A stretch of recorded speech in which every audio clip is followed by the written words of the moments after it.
네, 고맙습니다.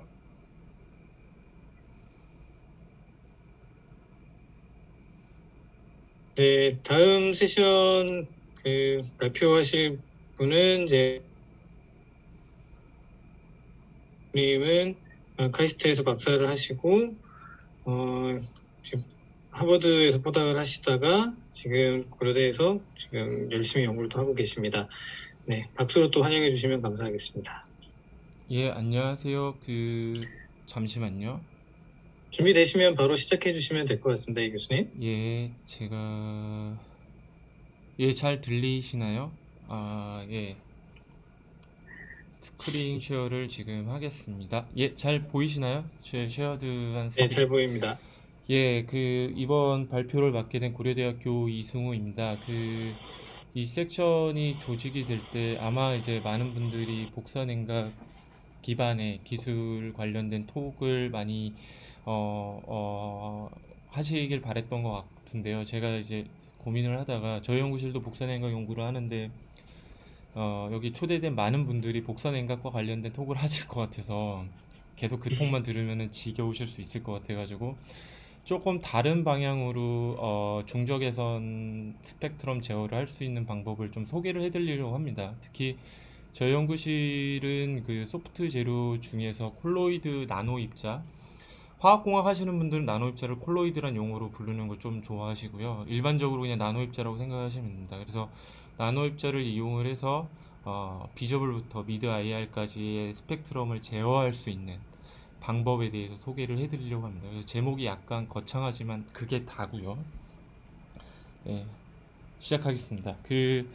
빛과 물질과의 상호작용을 이해를 할 때 그냥 간단하게 이제 빛이 일렉트로마그네틱 웨이브이다 보니까 물질이 갖고 있는 일렉트론하고 상호작용을 어떤 식으로든 하죠. 그리고 그 물질이 메탈이냐 혹은 다이일렉트릭이냐에 따라서 전하가 바운드 되어 있냐 안 바운드 되어 있냐 요 차이만 있을 뿐이지 사실 일렉트로마그네틱 EM 웨이브가 물질에 만나서 전자의 움직임을 파생을 시키고 그로부터 어떤 빛과 물질과의 상호작용을 제어한다는 측면은 크게 다르지 않습니다.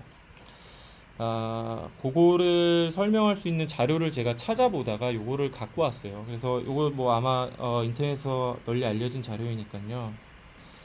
교수님들은 다 아실 자료인데 혹시 학생분들도 많이 계실 것 같아서 조금 엘러먼트리한 수준의 지식을 먼저 말씀을 드리고 요게 관련돼서 이제 제가 통 내용이 어떻게 전개가 되는지도 또 설명을 드리겠습니다. 뉴클리어스가 이렇게 있고 여기에 이제 일렉트릭 필드가 가해지게 되면은 전자는 이제 반대편을 쏠려서 마이너스 플러스의 다이폴이 형성이 되고 이 전자가 쏠리는 정도로 저희가 폴라라이제이션이라는 개념 요 P로 이제 설명을 합니다. 그래서 이 P가 커지면 커질수록 즉 일렉트론이 한쪽으로 잘 쏠리면 쏠릴수록 우리가 흔히 인투이티브하게 일렉트릭 필드랑 물질의 상호작용이 비교적 크다 이렇게 얘기를 합니다. 이게 이제 일렉트론이 통상 이렇게 바운드 되어 있고, 이 일렉트릭 필드는 이제 웨이브 형태로 오니까 이게 왔다 갔다 하죠. 왔다 갔다. 이 왔다 갔다 하는 이 모션이 바로 일렉트릭 필드라는 익스터널 포스에 의해서 야기가 되고, 일렉트론이라는 매스를 갖고 있는 녀석이 왔다 갔다 하는 거죠. 그러니까 이게 사실 역학입니다. 미케닉스라고 보실 수가 있고, 이 모션을 사람들이 정량화할 때 많이 쓰이는 게 스프링 모델입니다. 스프링 모델. 그러니까 저희가 아는 스프링 모델로 이 모션을 잘 이해할 수 있고 정량화할 수 있다라고 얘기를 하고요.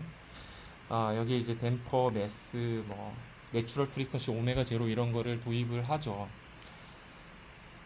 그래서 저희가 요거를 역학이니까 우리가 잘 알고 있는 F는 MA를 통해서 바라볼 수가 있습니다. 그러니까 여기 X가 이제 일렉트론이라는 매스를 갖고 있는 녀석이 움직이는 거고요. 그러니까 요게 이제 엑셀레이션 MA가 되는 거죠. 이쪽이 오른쪽이. 그리고 포스가 있고 스프링 컨스턴트 리스토링 포스가 작용을 해서 마이너스 KX 이렇게 되겠죠. 그래서 넘기고 요거 얻어지고 그 다음에 여기서 이제 저희가 생각을 할 거는 F는 이제 일렉트릭 필드 웨이브니까 요 사인 혹은 코사인 형태의 함수로 오겠죠. 그래서 요거를 넣어서 뚝딱뚝딱 풀면요. 전하가 움직이는 거는 당연히 이제 포스가 익스터널 포스가 웨이브 형태이니까 이런 사인 형태일 거고, 요거를 앞서 보였던 시기에 넣고 뚝딱뚝딱 풀면은 우리가 그 일렉트론이 움직이는 디스플레이스먼트를 이렇게 구할 수가 있습니다. 여기 조금 작아서 화면을 키워서 보시면 이렇게 되고요. 이거 푼 거를 그 오메가 제로라는, 그러니까 스프링 컨스턴트 오버 m에다가 루트를 씌운 소위 저희가 얘기하는 내추럴 프리퀀시 요 오메가 제로로 변수 정리를 해서 얻어낸 게 요 폼입니다. 내추럴 프리퀀시는 물질이 갖고 있는 고유의 특성이겠죠. 뭐 전자 밀도라든지 그 혹은 뉴클레아이랑 얼마나 거리가 가까워서 바운드가 얼마나 더 잘 되어 있는지 등등등. 그래서 일렉트릭 필드라는 웨이브가 와서 물질 내에 일렉트론이 갖고 있는 그 매스를 갖고 있는 일렉트론의 모션을 파생을 했을 때 얻어지는 그 모션이 이렇게 표현이 된다라는 겁니다.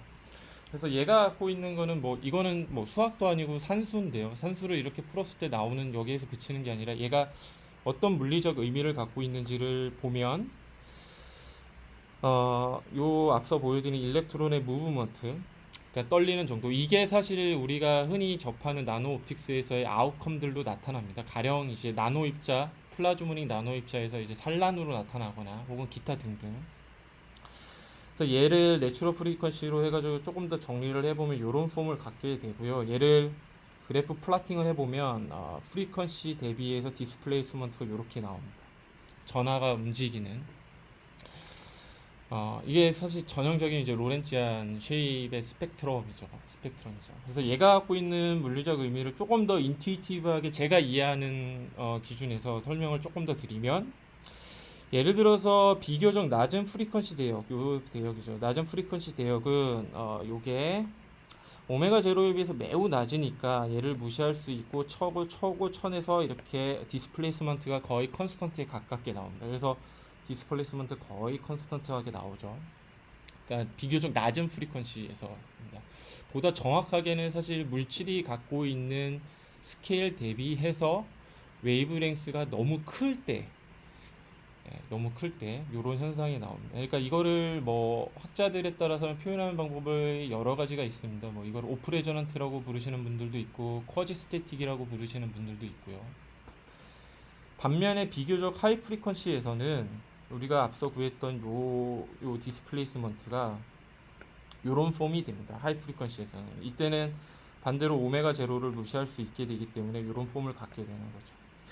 그래서 얘는 이제 프리퀀시에 따라서 플라팅을 해보면 프리퀀시 커지면 커질수록 디스플레이스먼트 그냥 이렇게 떨어지는 형태가 됩니다.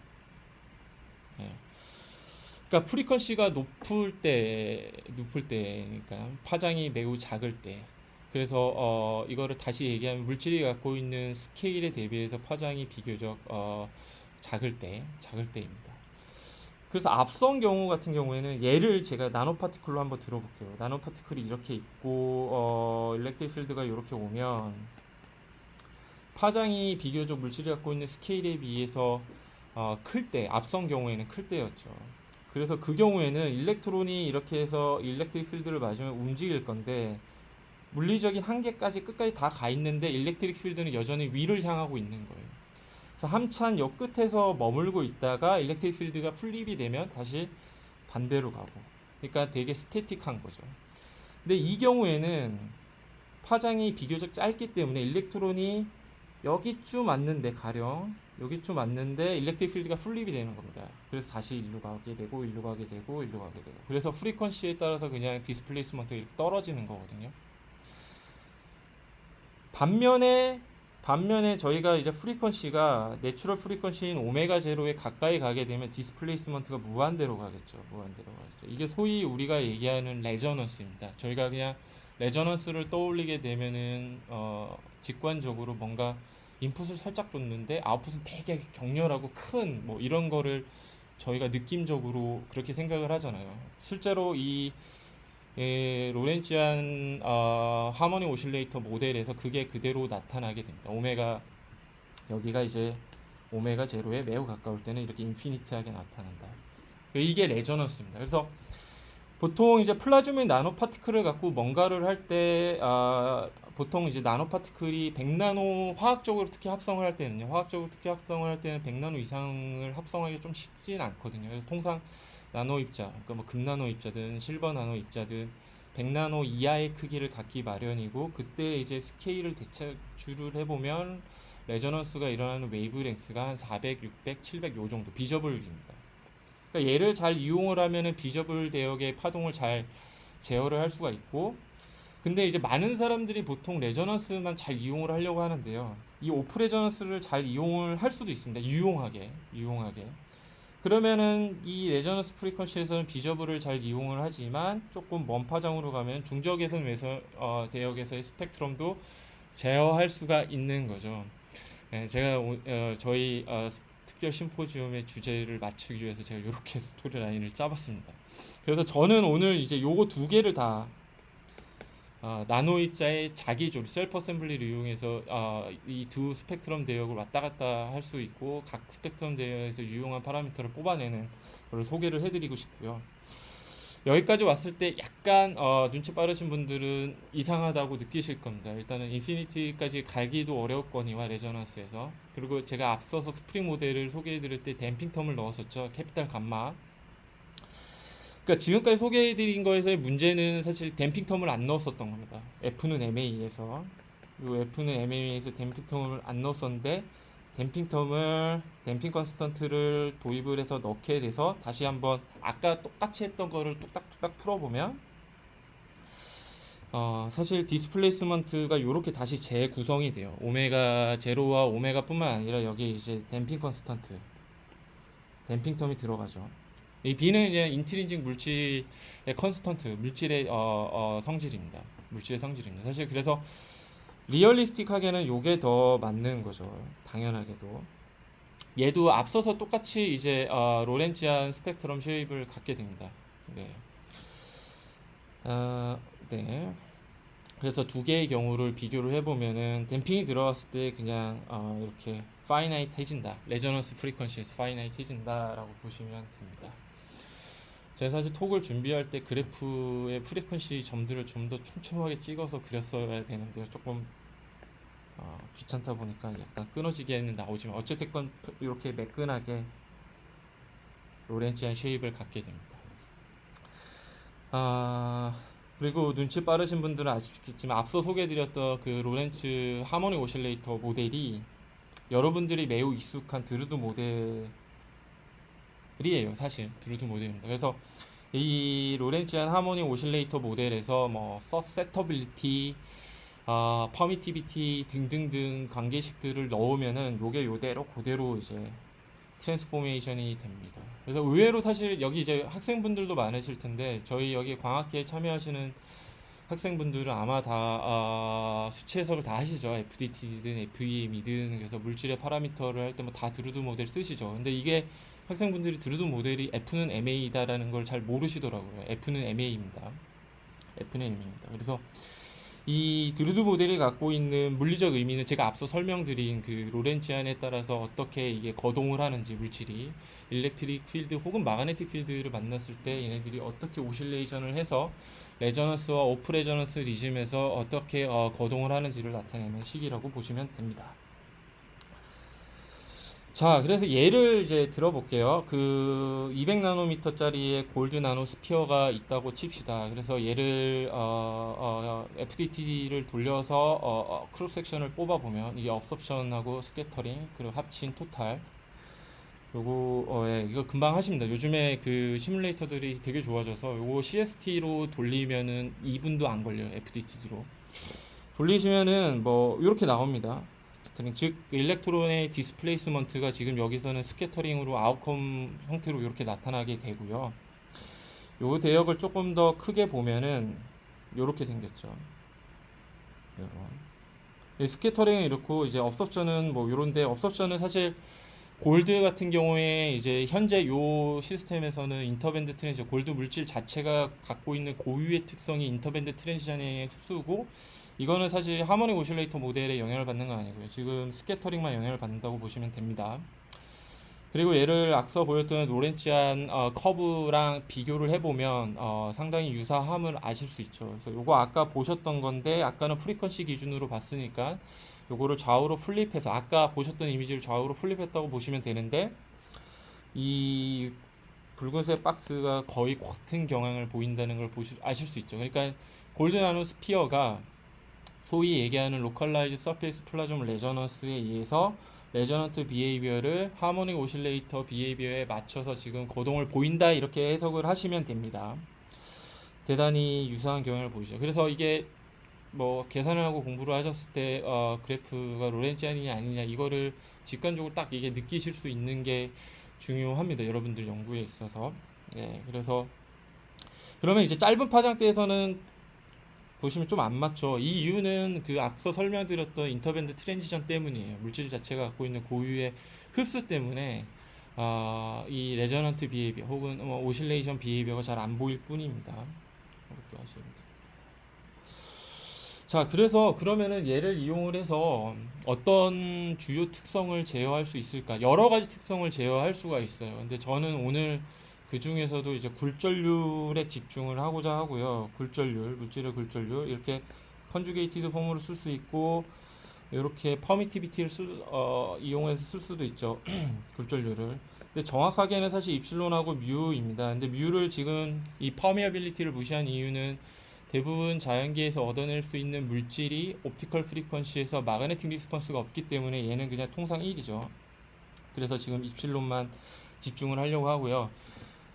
이 입실론 퍼미티비티는 이렇게 서섹터빌리티 죄송합니다. 발음이 별로 좋지 않습니다. 이거 서섹터빌리티에 의해서 결정이 됩니다. 이게 쉽게 이거를 물리적으로 어떻게 설명을 드릴 수 있을까 고민을 하다가 제가 생각해낸 거는 물질이 얼마나 일렉트릭 필드를 잘 받아들일 수 있느냐로 이렇게 그냥 직관적으로 해석을 하시면 될 것 같고요.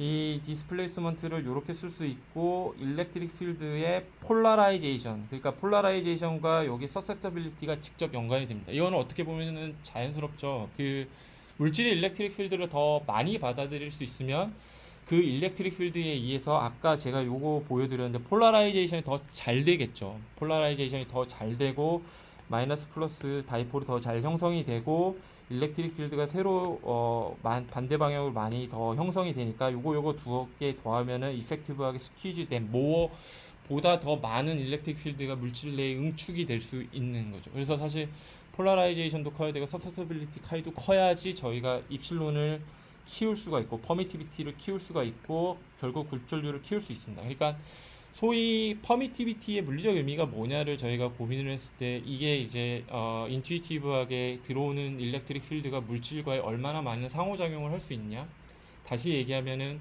일렉트릭 필드가 물질 내에 얼마나 많이 응축될 수 있느냐로 표현을 할 수가 있죠. 그래야지 빛이 더 스퀴즈 되고. 그래서 결론은 얘를 잘 키우면 되는데 보통 내추럴한 물질 같은 경우에는 사이즈가 굉장히 작잖아요. 오비탈의 다이아미터가 사실은 3, 4 옹스트롱 가는 거 거의 없습니다. 매우 작죠. 그러니까 이 얘기는 무슨 얘기냐면 이렇게 프리퀀시 아까 그 로렌치안 뭐 이렇게 보여드렸을 때 이런 뭐 쉐입을 보여드렸을 때 자연계에 있는 물질을 가지고 이 폴라라이제이션을 유도를 하고 카이를 키우고 이필론을 키우고 하는 거는 거의 이대역에서만 할 수 있다는 뜻이에요. 왜냐하면 스케일링 미스매치 때문에 저희가 지금 고려하고 있는 옵티컬 프리퀀시의 파장 대비해서 자연계 물질이 갖고 있는 아톰 혹은 몰레큘의 오비탈 사이즈가 너무 작기 때문에 그래서 그러면은 이 스케일링을 잘 매칭만 해주면 되는 거죠. 그게 이제 그 소위 플라즈모인 나노 입자로 가능하게 됩니다. 그래서 예를 들어서 20나노, 30나노, 뭐 60나노 정도 되는 골드 나노 파티클을 그냥 뿌리게 되면 랜덤하게 그냥 뿌리는 겁니다. 랜덤하게 이런 식으로 그냥 뿌리게 되면 하모닉 오실레이터 모델, 로렌치안 하모닉 오실레이터 모델에 의해서 레저넌스 프리퀀시에서 다이폴의 폴라라이저빌티가 급격하게 커지게 되고 얘네들이 분산된 미디움의 굴절률이 보시는 것처럼 커지게 됩니다. 여기 이 컬러 바가 이제 어세서블한 굴절률을 나타내게 되고 이건 나노 입자의 볼륨 프랙션입니다. 그러니까 볼륨 프랙션이 높아지면 높아질수록 얻어낼 수 있는 굴절률이 레저넌트 리즘과 오프 레저넌트 리즘 동시에 그 각 영역에서 커지게 되죠. 지금 이거의 백그라운드 미디움은 워터를 가정을 한 거거든요. 그러니까 굴절률이 워터 같은 경우에 자연계에서 얻어낼 수 있는 그 완전히 오프 레저넌트 리즘, 로렌치안에서 오프 레저넌트 리즘의 비헤이비어로 얻어낼 수 있는 굴절률이 저희가 아는 것처럼 1.33 정도잖아요. 근데 그냥 골든 나노 입자 이런 아티피셜 아톰만 그냥 분산을 잘 해줘도 우리가 고려하고 있는 웨이브랭스의 스케일과 어떤 전자가 이동할 수 있는 그 스케일 리즘이 어느 정도 매칭이 되면서 우리가 고려하고 있는 웨이브랭스 대역에서 굴절률 향상을 유도할 수 있습니다. 이 비교적 요 지식을 잘 모르시는 분들이 많으신데 되게 간단하면서도 쉽게 굴절률을 올릴 수 있는 방법이 됩니다, 실제. 앞서 말씀드렸던 것처럼 레저넌트 리즘은 주로 가시광에서, 오프 레저넌트 리즘은 IR에서 이렇게 할 수가 있죠. 제가 이제 굴절률을 좋아하는 이유는 물론 저희처럼 이제 광학을 연구하시는 분들의 굴절률이 모두 굉장히 기본적인 파라미터죠. 모든 어떤 과학적 성질을 결정하는 렌즈도 얇게 만들 수가 있고, 또 제가 좋아하는 얘가 사실 아까 김성 교수님께서 말씀하셨던 것처럼 이제 솔라셀입니다. 솔라셀에 업섭션 리밋이 소위 이제 일라이 야블로노비치 교수님이 제정했다고 해서 야블로노비치 리밋이라서 포엔스퀘어죠. 포엔스퀘어.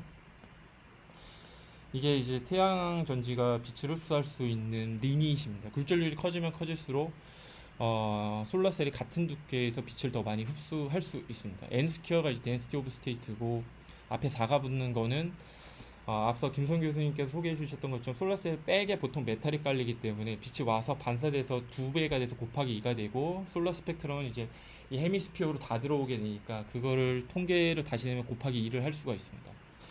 그래서 흡수를 많이 할 수 있기 때문에 매우 중요해서 굴절률을 실제로 높이는 게 중요한데요. 그러면 자연계에서 얻어낼 수 있는 것보다 어떻게 하면 더 크게 키울 수 있을까? 앞서 이제 아티피셜 아톰을 이렇게 랜덤하게 분산해도 키울 수 있다고 했는데, 이것보다 훨씬 더 키울 수 있는 방법이 있어요.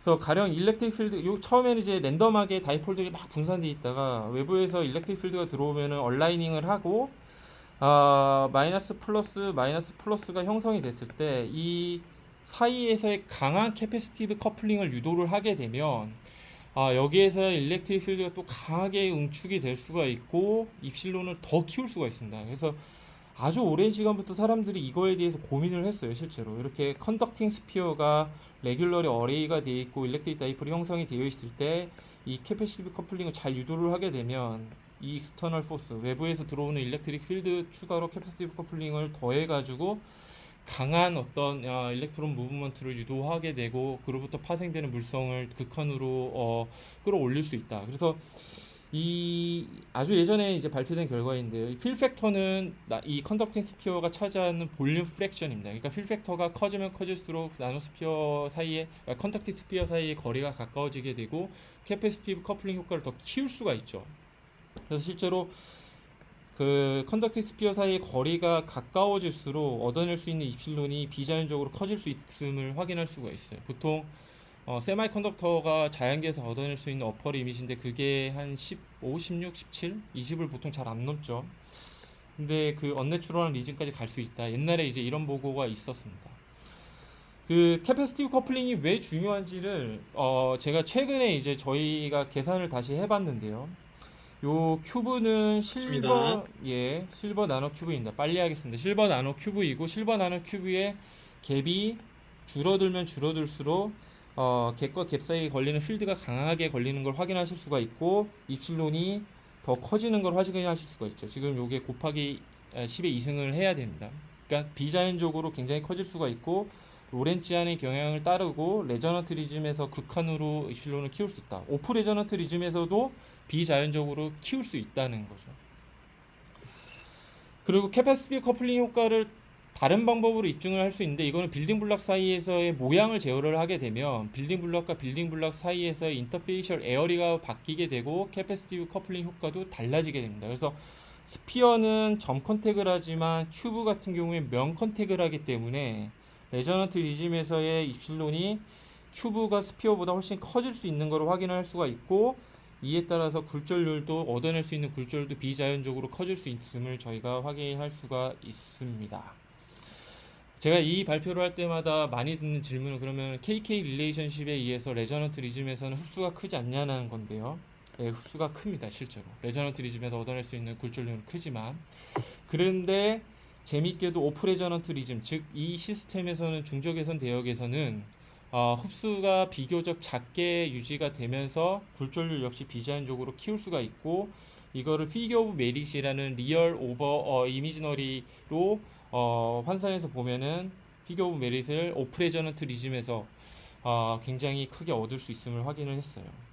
그래서 요 내용을 넘어가고요. 그래서 그거에 관해서 저희가 이제 실험적 구현을 최근에 하려고 했고요. 저희 연구실에서 이제 금나노 입자를 이렇게 각기 세 가지 모양으로 굉장히 잘 제어를 해서 매우 균일하면서도 울트라 스케일로 합성할 수 있는 기술이 있습니다. 그래서 이게 통상 파는 거 혹은 다른 그룹에서 합성한 골드 나노 입자의 다크필드 스캐터링 이미지고, 요거는 저희 그룹에서 얻을 수 있는 건데 굉장히 균일한 거를 확인할 수가 있고요. 빌딩 블락이 완성이 됐으니까 조립을 잘 해야 되는데, 저희가 사용하는 게 이제 엔트로피 기반의 셀프 어셈블리라는 겁니다.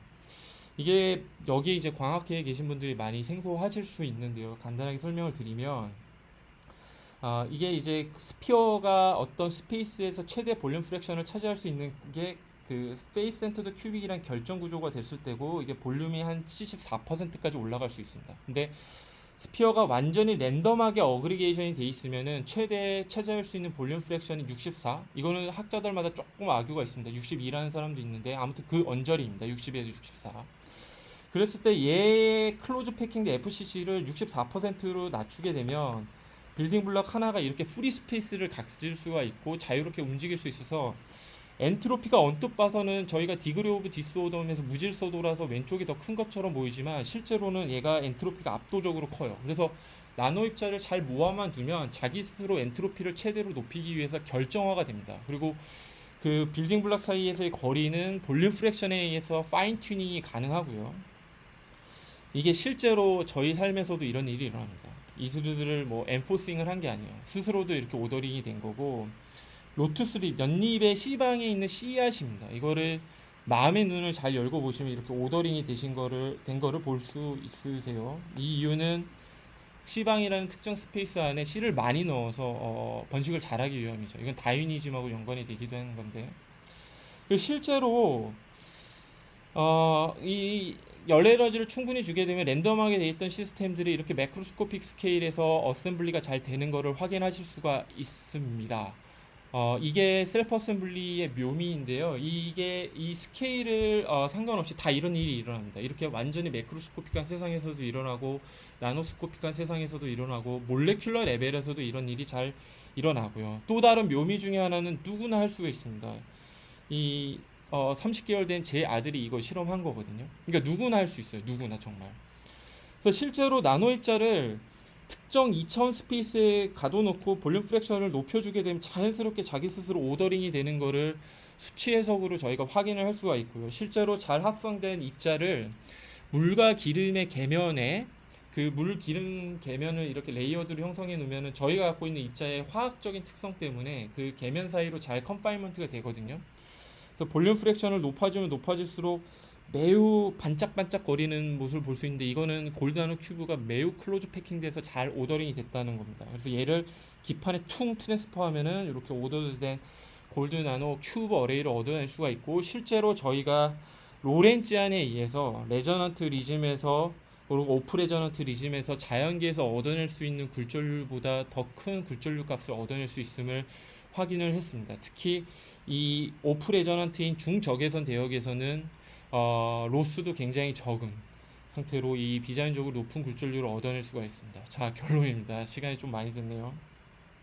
로렌츠 제한에 의해서 레저넌트, 오프 레저넌트 특성을 각 나노 입자에 부여할 수가 있고, 셀프 어셈블리를 통해서 이를 보다 극대화해서 비자연적으로 높은 굴절률을 비저블에서 미드 IR까지 얻어낼 수가 있습니다. 그리고 또 다른 장점 중에 하나는 이 소프트 플루이드 프로세스거든요. 전혀 리소그라피 같은 하드 프로세싱이 안 들어가요. 이게 마치 페인트 같은 거라고 보시면 되거든요. 그래서 이 고굴절률의 물질을 이렇게 반죽 만드듯이 이렇게 몰딩을 할 수가 있는 또 다른 장점을 제공해 주기도 합니다. 그래서 저희 고대에 이제 박현 교수 이걸 보시더니 주먹밥이라고 이름을 지어주시기도 했는데 이런 또 다른 매력이 있습니다. 본 연구는 올해 졸업하는 허지혁 군, 올해 졸업하는 이재훈 군이 주도를 해서 좋은 결과를 얻었고 특히 허지혁 군이 많은 수고를 해줬고요. 본 연구는 삼성 미래기술 육성센터와 현대자동차의 도움을 받아서 수행을 했습니다. 감사합니다. 네, 발표 감사합니다. 혹시 질문하실 분 있으면 간단하게 한두 분 해주시면 되겠습니다.